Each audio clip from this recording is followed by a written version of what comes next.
Mystery at Camp White Cloud. Frank, Gil, and Angela.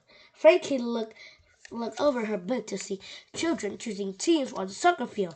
Behind them stood a brown wooden arch with the faded words, "Welcome to Camp White Cloud." Frankie had arrived yesterday along with 199 other campers. They spent 2 weeks in the mountains of Colorado. "Hey, Frankie, how's it going?" came a voice from behind her.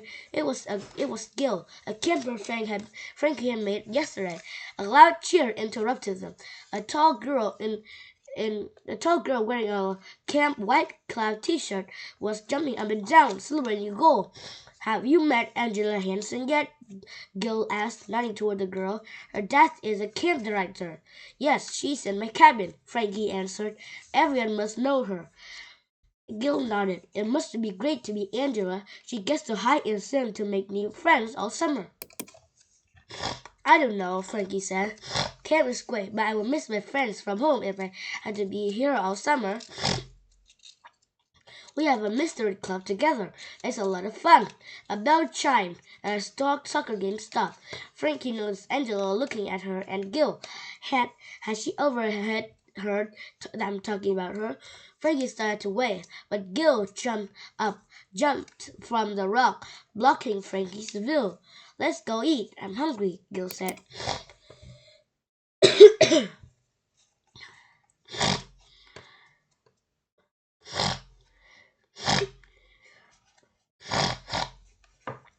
Bump goes the night. That night, Frankie lay awake for lights out, thinking of the story of Old Man Looper that Angela told earlier. Looper was a miner who searched for gold in the local mountains long ago. When he gave up, he started acting strange, then disappeared. Angela said he'd haunted the camp ever since. Angela asked Frankie, the mystery expert, if she thought the mystery could be solved. Frankie just shrugged and said it was probably a story made up to scare campers. As she drove to sleep, she hoped she was right. "What was that?" a voice called out. Frankie shot up in her bunk. "Shh, listen," someone whispered from a lower bunk. Hearing a twig snap, Frankie caught a glimpse of a shadow outside the cabin. "Hey, Michiko, it's coming toward your window," Frankie whispered urgently. "I don't see anything," Michiko answered. Everyone in the cabin held their breath. Frankie could faintly see Angela's bunk. She couldn't believe Angela was sleeping through this. "Where is it now?" Frankie asked. "I think it's moving away from us," Michiko said. "Toward the boys' cabins?" Frankie asked. "I think so," Michiko said. After a few more questions, everyone quieted down. The shadow lurking outside the cabin frightened Frankie, but it also raised questions. The biggest question was, why would someone or something be outside the cabin at this hour?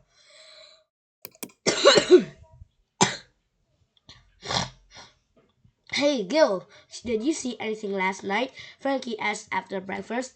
"Yes, something was definitely sneaking around our cabin, making scratching noises," Gil answered, his eyes wide. "Do you have any clue what it was?" Frankie continued. "I really don't know," he said. "What do you think, Angela?" "I was asleep, but I've heard Old Man Looper shows up every summer," Angela said. "Maybe we could investigate together." Frank shrugged off the idea, thinking she would probably work best alone. Then Angela showed Frankie and Gil her flute. She invited them to join her at woodworking, but Frankie really wanted to try kayaking. Gil handed Angela's flute back to Trotted after Frankie.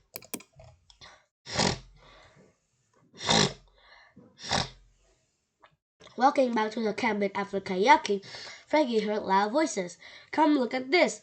Scrawled in red on a wooden plank were the words, "This is not your home. Leave now."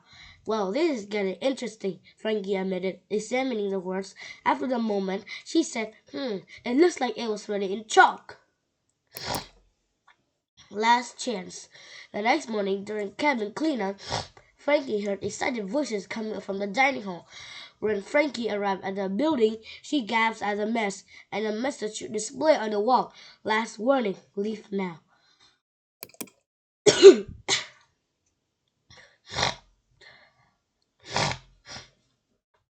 Frankie was surrounded by babbling voices asking questions. The voice only faded when Director Hanson entered the dining hall. Okay, campers, back to your cabins. I know you're concerned, but I figured out what's going on. Frankie smiled at her face. Adults always say that when something mysterious happened, she decided right then that she would solve the mystery first. Calamity. At dinner, Frankie's cabinmates talked about the mystery. Frankie and Gil hung back to listen for clues. Frankie noticed that Angela was sitting by herself. Andrea tried to speak up a few times, but no one really listened. Frankie thought about everything she knew. A good detective would start at the beginning. Just then, an announcement blared over a speaker. Attention, campers, there will be a meeting in 10 minutes. Soon, everyone stood together outside the dining hall, talking nervously. Director Hansen arrived, frowning and spoke gravely. For the first time in its 40-year history, Camp White Cloud would close early. Suddenly, something clicked in Frankie's brain. Wait, Director Hansen. Frankie, what's going on? Asked Director Hansen. Frankie sprinted forward and said, Don't close the camp. It was all a prank, and I know who did it. White Cloud campers, he said, please stand by. Thanks to Frankie, it sounds like Camp White Cloud may stay open.